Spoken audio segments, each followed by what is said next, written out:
여러분들 반갑습니다. 이번 시간부터는 추측 통계학이라는 영역을 드디어 공부하게 됩니다. 추측 통계학이 어떤 영역이에요? 앞에서 제가 뭔가 계속 듣긴 했는데 그래도 여러분들의 궁금함을 조금 해결해 드리려고 준비했습니다. 바로 이런 거죠. 인간은 결정이나 예측을 얼마나 잘할 수 있을까요? 여러분들은 어떤 그 결정력 있으세요? 예측은 어떻게? 결정 능력이 매우 뛰어난 사람이 있어요. 그렇지만 뛰어나다 하더라도 실제로 그렇지 않을 수 있겠죠. 사람이 선택하는 일 중에 단순히 개인적인 추측보다 더 믿을 만한 통계적 추론 방법을 제공하는 것이 바로 수리 통계학자들이 해야 되는 일입니다. 통계적 추론은 모집단을 결정하는 수치적 기술 척도인 모수에 대한 예측이나 의사 결정을 하는 영역이죠. 우선 어떤 모집단에 관한 속성에 대해서 관심을 갖게 됩니다. 성인 30세 이상 성인의 일일 평균 나트륨 섭취량이 궁금하다. 성인의 일일 평균 나트륨 섭취량이 3,300mg을 넘는지 궁금하다. 이렇게 우리는 궁금해져요. 그래서 모집단을 대표하는 표본을 추출하죠. 샘플을. 그리고 그 표본이 가진 속성을 분석을 해요. 30세 이상인 성인 100명을 우리 한번 선발해보자. 그리고 조사를 해봤어. 그랬더니 100명에게는 평균적으로 3,400mg과 표준편차 이렇게 나온 거예요. 우리는 사실 표준편차보다는 평균이 굉장히 궁금해서 평균적으로 어때요? 라는 이야기를 하고 싶죠. 이때 모수의 값, 성인 30세 이상 사람들의 값이 어때요? 하고 추정하거나 예측할 수가 있어요. 하루 나트륨 섭취량은 3,400mg이에요. 이렇게도 할 수 있고요. 또 모수의 값이 얼마가 될 것이라는 예상을 미리 했으니 그 예상에 근거해서 3,300mg을 넘을 것 같아요. 이렇게 주장을 할 수 있죠. 이때 값을 정하는 걸 추정. 그리고 내가 가진 주장에 대해서 옳은지 그른지 의사결정을 하는 곳을 가설 검정이라고 합니다. 바로 이 시간에는 두 가지를 하게 되는 거예요. 즉 추정이란 모집단에서 추출한 표본에 기초하여 모평균, 모분산, 그리고 모분산, 모비율과 같은 모집단의 확률 분포의 모수가 어떤 값을 갖는가를 뭐하는 시간이다? 추정하는 과정이다. 예측하는 과정이다. 그리고 추정할 때 사용하는 통계 기법들이 있어요.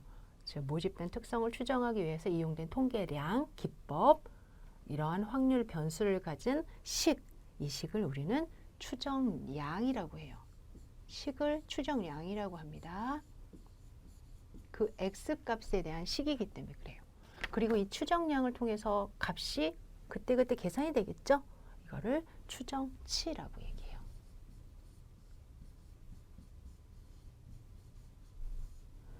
중학교 1학년의 평균 몸무게 궁금해요. 그래서 우리가 선택하는 몸무게에 대한 식이 바로 표본 평균에 대한 식, 기억나시죠? 그리고 그걸 통해서 얻은 결과값 500명을 뽑아서 직접 집어넣어서 계산해보니 다 더한 다음에 n으로 나눈 계산해보니 그 추정치가 45.5kg입니다. 이렇게 이야기를 하는 겁니다. 추정에는 두 가지가 있어요. 하나는 지금 표본 자료에 근거하여 모수의 값으로 예상되는 하나의 값, 바로 점이란 단어를 쓰죠. 그래서 점 추정 이렇게도 이야기합니다. 그런데 표본 자료에 근거하여 모수가 속할 것으로 예상되는 구간을 추정할 수 있죠. 네, 여기 보니까 구간 추정값 이렇게 돼 있죠. 바로 구간 추정이라고 얘기하죠. 제품의 불량률 추정해서 불량률이 1%일 것입니다. 이렇게 추정을 했어요. 그러면 1%라는 값을 추정한 거니까 점 추정. 제품의 불량률 추정해서 불량률이 0.5에서 1.5 사이일 것 같아요 하고 구간을 추정했으니 구간 추정이 되는 거죠. 우리는 두 가지 다 경험을 해야 됩니다.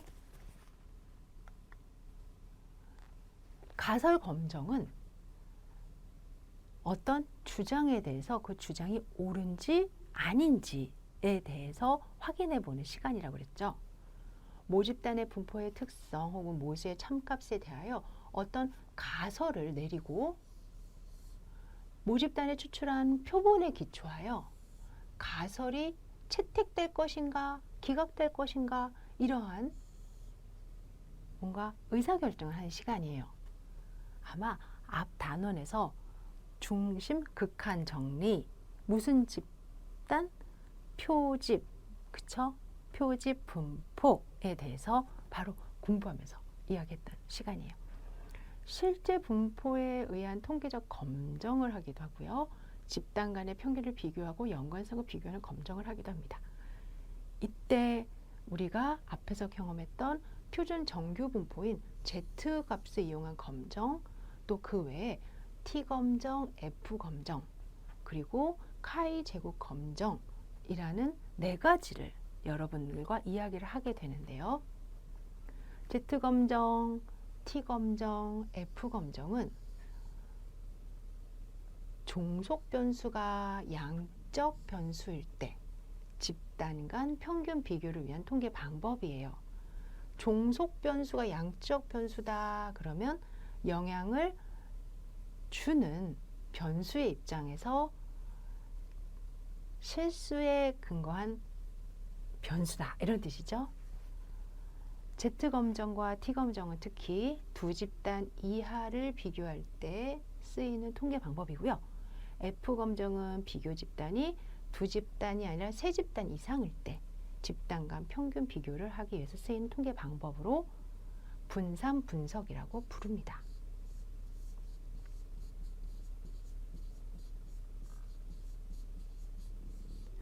그리고 카이 제곱 검정, 이름도 어렵죠. 카이 제곱 검정은 독립 변수와 종속 변수가 모두 질적 변수로 집단 간의 차 혹은 두 변수 간의 연관성을 검정하기 위해서 사용을 해요.